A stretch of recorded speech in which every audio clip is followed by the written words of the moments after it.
안녕하십니까 팀장님들, 미소남입니다. 오늘은 최근에 분양 시작한 마포자이 힐스테이트 적정 가격 보고 드리겠습니다.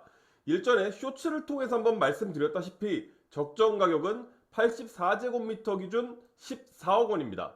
참고로 지금 분양가는 17.4억 정도 됩니다. 3.4억을 후려치다니 무지성 폭락 유튜버 아니냐 하실 수 있는데 다 근거 있이 말씀드리는 겁니다. 그럼 순서대로 왜 마포자이 힐스테이트가 14억 원인지에 대해서 말씀을 드리겠습니다.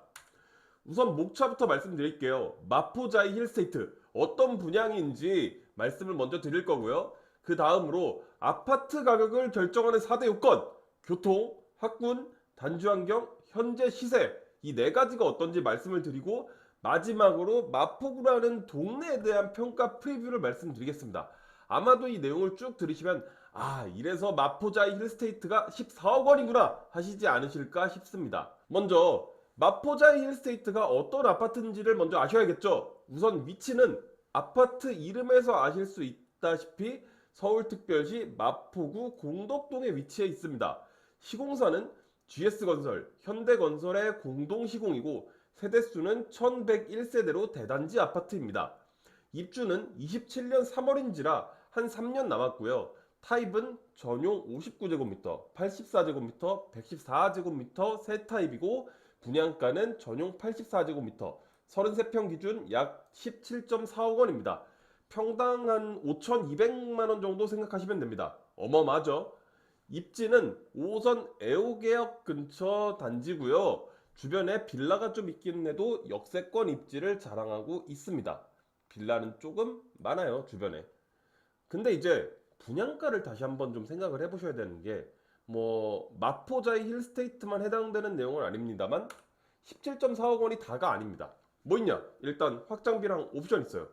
공식적인 확장비가 한 2,500만 원 하고 에어컨에 뭐해 하면 다 해서 5천 정도 들어가신다고 보시면 됩니다. 두 번째, 이자 비용이 있습니다. 계약금도 내고 중도금도 내실 거잖아요. 연이율 5%로 기준으로 돌려보니까 한 1억 1천만 원 정도 나오더라고요. 그럼 이거 3개 더하면 실제 분양가는 약 19억 원이라고 보셔야 되는 겁니다. 구매하실 때 딱 나와 있는 분양가만 생각하시면 나중에 뒤통수를 맞으실 수가 있어요. 그럼 이 19억 원이 진짜 맞는지, 19억 원의 가치를 하는지 아까 말한 4가지 조건을 살펴보겠습니다. 먼저 업무 지구에 대한 접근성입니다. 교통은 좋아요. 이거는 이견 없습니다. 서울 3대 업무 지구라고 할 수 있는 여의도, 광화문, 강남 접근성을 보면 여의도까지는 7분, 광화문까지 5분밖에 안 걸리고 강남은 조금 걸립니다. 여의도역에서 한번 갈아타고 30분 정도 걸리는데 막 멀다 그 정도까지는 아닙니다. 역까지도 300m면 충분히 가니까 교통은 좋은 편입니다. 근데 강남 가기 아쉬운 건 조금 아쉬운 점이네요. 학구는 19억짜리 아파트 치고 솔직히 좋다고 보기 어렵습니다. 우선 학교 접근성이 조금 떨어집니다. 초, 중, 고 모두 단지와 붙어 있는 곳은 없고 조금씩 떨어져 있습니다. 막 멀진 않고요.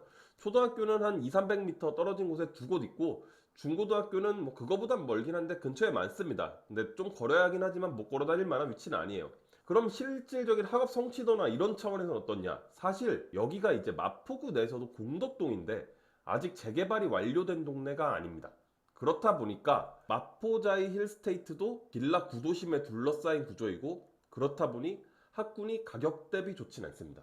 학원도 다소 멉니다. 아마도 여기 사는 아이들은 대흥역 인근 학원가를 이용하게 되실 터인데 여기 마포자이 힐스테이트로부터 약 1km가량 떨어져 있기 때문에 부모님들이 셔틀을 해주시거나 버스를 타고 다니거나 해야지 않을까 싶습니다. 단지 컨디션은 말해 뭐합니까? 좋습니다. 건폐율도 22%로 나쁘지 않고 20% 초과로 살짝 빽빽이라고 적어놓긴 했는데 사실 마포구가 다 20% 초과한 단내인지라 여기가 특별히 어떻다는 점은 없습니다. 용적률은 249%로 300 언더기 때문에 나름 쾌적한 환경을 서울 안에서 유지하고 있다 봐주시면 되고 커뮤니티는 없는 게 찾기가 어려울 정도로 다 갖추고 있는 상황이고 세대수 또한 1000세대가 넘는 대단지 환경 주차는 세대당 1.5대로 아주 여유 있는 주차 대수를 갖추고 있습니다. 다만 단지 바깥 상황이 조금 아쉽습니다. 공덕동 자체가 이제 유흥가랑 빌라촌이 많다 보니 아이가 없는 집은 별로 상관이 없겠지만 아이 있는 집은 막 좋다 생각이 들기는 어려울 겁니다. 여기가 다 이제 공덕 구도심입니다. 술집도 많고 그렇다 보니 시끄럽기도 좀 시끄러워요. 저도 밥 먹으러 자주 가고 그럽니다. 여기 갈매기 골목 근처거든요. 여기가 거기에서 이제 술도 먹고 근처에 뭐 유흥가도 좀 있고 그렇습니다. 아무튼 단지 안은 완벽에 가깝지만 단지 밖은 조금 어지럽다 이렇게 생각하시면 됩니다. 마지막으로 주변 시세 볼 건데요. 마포구는 굉장히 넓습니다. 그 말은 구의 아래 있는 이제 동마다의 가치가 분명 차이가 있다는 뜻이기도 해요. 그 중에서 공덕동은 주거의 관점에서 어떻냐? 솔직히 평균 아래입니다. 아직 정비가 덜 되었고 그 깔다하게 이제 유흥가도 많고 마포자의 힐스테이트는 근데 마포구 내에서도 비싼 가격으로 분양하는 아파트가 맞습니다. 실질적으로 19억 원 분양이고 역보다 가까운 공덕자이 대비해서 2.7억 원가량 비쌉니다. 아래 염리동 마포 프레스티지 자이 대비해서 약 7천만 원가량 여기가 더 싸고 아현동 마레프 대비는 1.7억 원가량 비싸며 대흥동의 마포 그랑자이 2호선과 학원가가 인접한 여기보다는 1.8억 원가량 비싸고 한강뷰가 나오는 현석동 마포 레미안 웰스트림 대비해서 1.9억 원이 비쌉니다.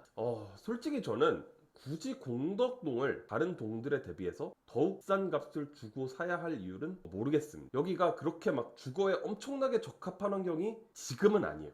그렇다 보니 제가 이 말씀을 드리는 거고 분명히 여기에 대한 매수를 고민을 하실 때는 마포구 안에 인접한 동들의 가치를 한 번쯤 살펴보고 들어가셔야 된다라는 얘기를 드립니다. 그럼 팀장님들 이러한 네 가지 요건을 고려할 때 5호선 역세권에 가까운 업무지구라는 점을 고려한다면 저는 입지는 80점을 드리고 학원이 멀고 단지 내에 학교가 없는 점을 감안한다면 학구는 40점, 외부의 정비가 많이 필요한다는 점을 고려할 때 단지 환경은 70점, 그리고 여기 공덕동이라는 가치를 비교했을 때 가장 비싼 값을 주고 분양을 한다는 관점에서 현재 시세는 50점 드려서 저는 여기 분양가의 적정 가격을 14억 원을 드립니다. 너무 낮다고요, 팀장님들? 안 낮아요. 씨발 14억이 누구 개 이름인 줄 아시나? 그 옆에 정비 하나도 안 돼 있고 애들 키우고도 안 좋고 왜 더 주고 사야 되는지 저는 전혀 모르겠어요. 말이 14억이지 이자 내고 확장하면 15억입니다. 그럼 분양가 대비해서 이제 차이 나는 금액은 뭐냐? 당연히 개 거품입니다. 물론 여기에 반영되지 않은 한 가지 가치, 14억 원을 만들어준 가치가 있어요. 그게 뭐냐면 바로 마포구의 거품입니다. 전국적으로 아파트 가격이 다시 거품이 끼는 추세이긴 하지만 마포구는 다른 동네 대비 더욱 심합니다. 프리뷰로 한 가지 통계만 가져왔어요. 아파트 실거래 지수인데 2017년도 4분기를 100으로 놓을 때 서대문구가 78.1에서 159.1로 늘 동안 마포구는 74.4에서 162.1로 늘었습니다. 이건 타 지역보다 가파른 상승이 있었다는 뜻이에요. 그러면 여기 이제 10년 동안 마포구에 무슨 일이 있었냐? 없습니다. 그냥 똑같아요. 가파른 상승만큼 반납 여지도 충분한 게 마포구입니다. 오늘은 일단 여기까지만 말씀을 드리고 다음 영상에서는 마포구의 동별 차이와 동별로 얼마나 거품이 꼈는지에 대해서 말씀을 드리겠습니다. 영상이 도움이 되셨다면 구독과 좋아요 한번 부탁드리겠습니다. 감사합니다, 팀장님들. 미소남이었습니다.